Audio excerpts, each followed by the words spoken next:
Hey traders, it's Stephen Brooks, and today we're going to ask the question, will we retest the lows? Now, where we are today, at least as shooting this video, the NASDAQ is up for the year, the S&P 500 is almost flat for the year, and the Dow is almost flat for the year. The bottom that we've seen, at least so far, happened kind of in the middle of March of 2020, and we are 30 or 40% higher from where we were at that point. So the question on a lot of folks' minds is that it?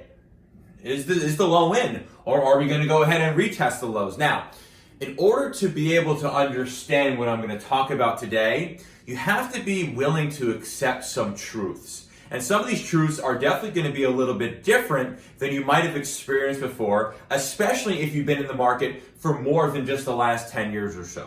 Because right now, at least as shooting this video today, the stock market is not a reflection of the economy. Okay? Let's do that, just so everyone knows. In order to be able to really have a clear picture on if we're going to retest the lows or not, you have to be willing to accept the fact that at least today, the stock market is not a reflection of the economy. Right now, we have about 20% unemployment here in the United States. Companies are going bankrupt, loans aren't being repaid, and all the while, the stock market continues to rally. So again, in the past, the stock market may have been a reflection of the economy, but right now, as we stand here today, it's not.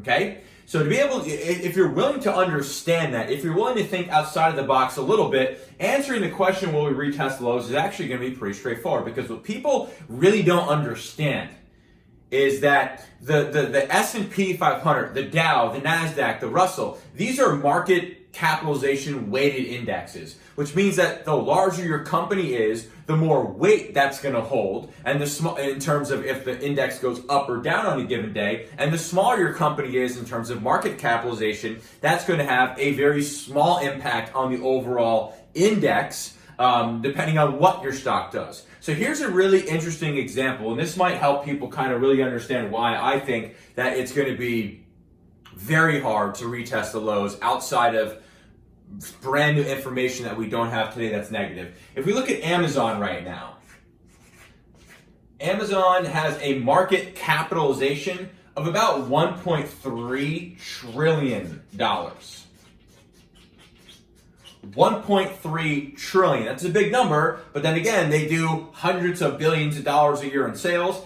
And even during the worst of times in March and April of this year, their business has grown significantly. If we look at the top 6 airline companies in the United States, so that's your American Airlines, that's your United Airlines, that's your Delta Airlines, that's your Southwest Airlines, etc., etc. Right? So the top 6 airlines in the United States combined have a market capitalization of $36 billion. So of course, what happens in the airlines, although it will have an effect on the economy, is that really going to have an impact on the overall stock market and an individual index? Well, think about it this way. If these 6 airline companies who have a combined market capitalization of $36 billion, if they go under, unlikely to happen, but let's say all of them go bankrupt. Every single one of them go bankrupt. In terms of the economy, you're going to have hundreds of thousands of folks lose their jobs, and you'll have, in terms of the stock market, you'll have about $36 billion worth of market capitalization removed from the index. That will have a little to zero impact on the whole index. Why? Because again, the S&P, the NASDAQ, the Dow, those are a market capitalization weighted index. So again, let's look at Amazon, for example. Amazon, as we know, their sales have grown during this pandemic. Their sales have grown over the last 2 months. In fact, they have to hire over 100,000 new employees this year just to keep up with the demand. So let's say, as an example, that Amazon doesn't get any bigger, it doesn't get any smaller, and it continues to trade right around $2,400 a share. Okay? That is going to really, really make it tough for the index to sell off because Amazon is so big. Again, if airlines go under, that's horrible for the economy, but in terms of the stock market impact, minimal. Very, very minimal. So if you look at where we're at right now, you have Apple, you have Facebook, you have Google, you have Microsoft, and you have Amazon, who are combined about 23% of the overall market.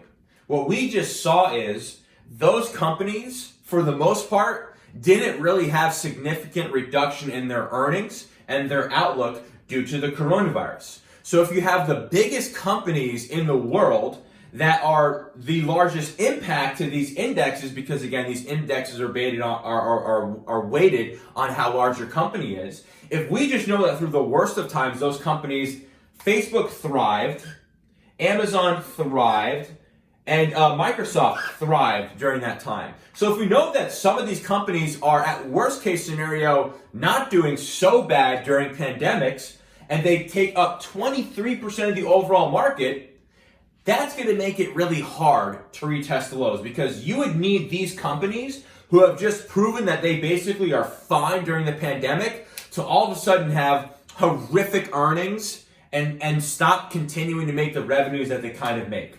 So although that you might read the news, you might watch financial media, and they might be telling you, we're definitely going to retest the lows, or we're likely to retest the lows, or whatever it is.